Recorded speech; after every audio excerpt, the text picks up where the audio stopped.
Hi, this is Ken. Let me start with the conclusion right away. If you own a Tesla with Hardware 3, your car is not dead. But at the same time, it will never be the fastest or the most advanced again. And today's video is about understanding that reality calmly, without hype, and without fear. If you're an Hardware 3 owner, this video will help you understand what your car can realistically expect going forward. And if you're a long-term Tesla investor, this is actually a very important window into how Tesla thinks about fleet strategy, AI scaling, and capital efficiency. So this is not just about hardware, it's about Tesla's philosophy. In yesterday's video, I talked about several big developments altogether.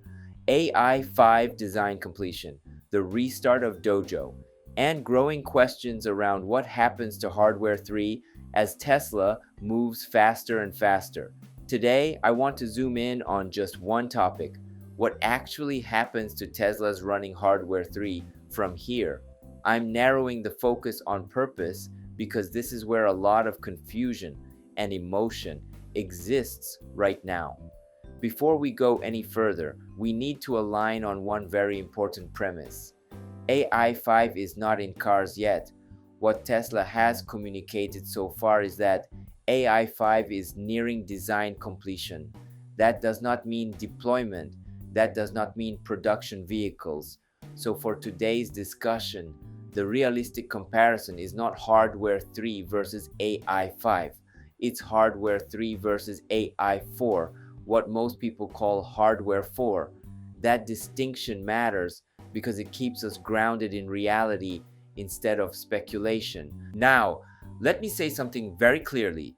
Hardware 3 will never match Hardware 4 or future AI-5 performance. This is not a Tesla policy issue.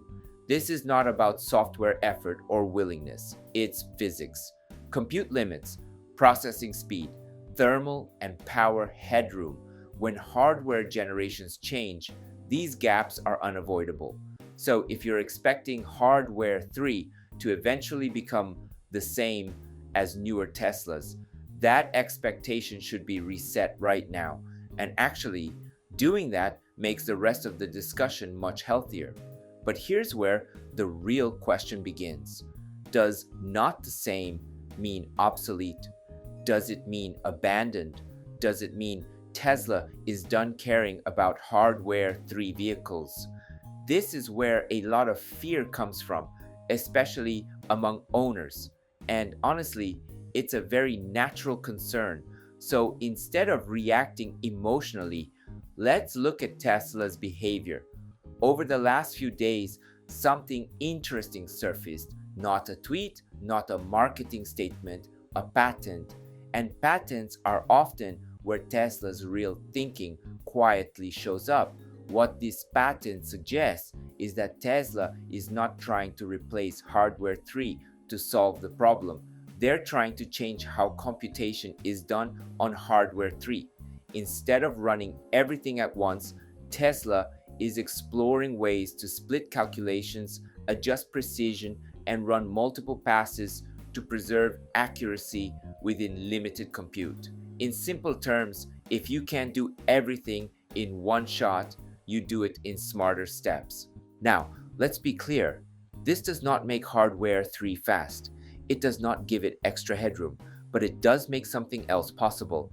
It allows Tesla to run a shared AI understanding across generations, even if performance characteristics differ. And that detail tells us a lot about what Tesla actually prioritizes. So why does Tesla care so much about keeping that shared understanding alive? The answer is simple, but very strategic. Tesla doesn't think in terms of individual cars. Tesla thinks in terms of the fleet.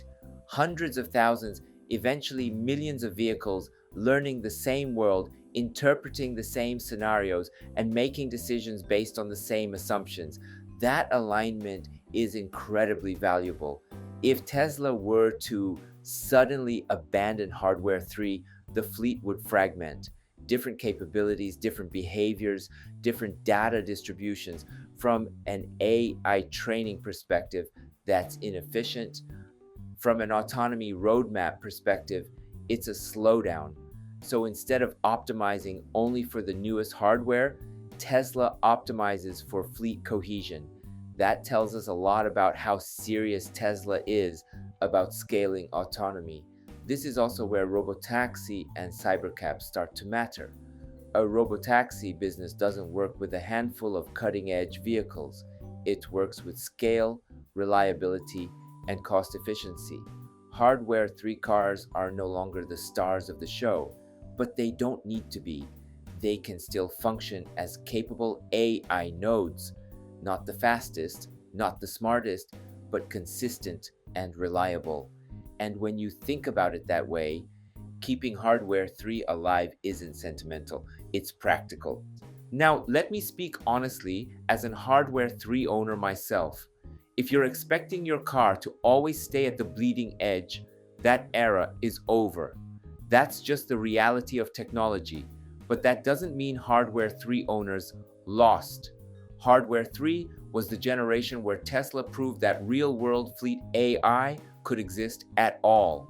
It's the hardware that carried Tesla through the transition from driver assistance to true autonomy development, and Tesla knows that. That's why they're not rushing to cut it loose. Looking forward, things can still change. Once AI 5 is actually deployed in vehicles, the performance gap will become more visible, and Tesla may adjust how features are rolled out across generations. But based on everything we see today, the direction is clear. Tesla is moving forward aggressively with new hardware, while keeping the fleet unified as long as possible. That balance is not easy, and it's not something traditional automakers even attempt. From a long-term investor's perspective, this matters more than any single feature. It shows discipline, it shows systems thinking, and it shows that Tesla is optimizing for the long game, not short-term headlines. That's why I remain comfortable holding TSLA long-term, even through uncomfortable transitions like this one. So if you own an Hardware 3 Tesla, don't panic and don't expect miracles either.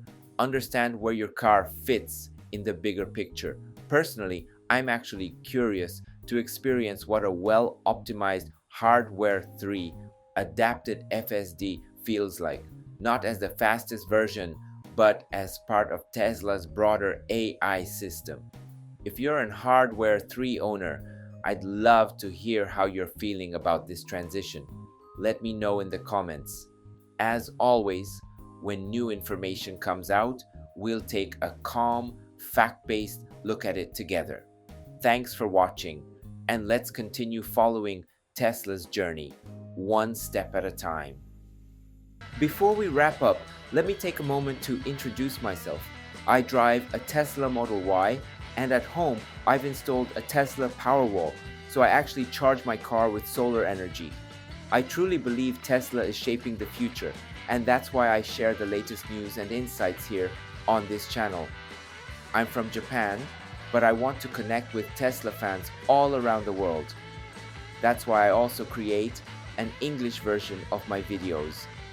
YouTube now lets you switch the audio into your own language, so you can enjoy it in whatever language you prefer. Most of all, I'd love to connect with Tesla fans everywhere so we can support Tesla together. I also share updates on X, so feel free to follow me there and let's connect. And if you haven't already, please subscribe to this channel. I'd really appreciate it.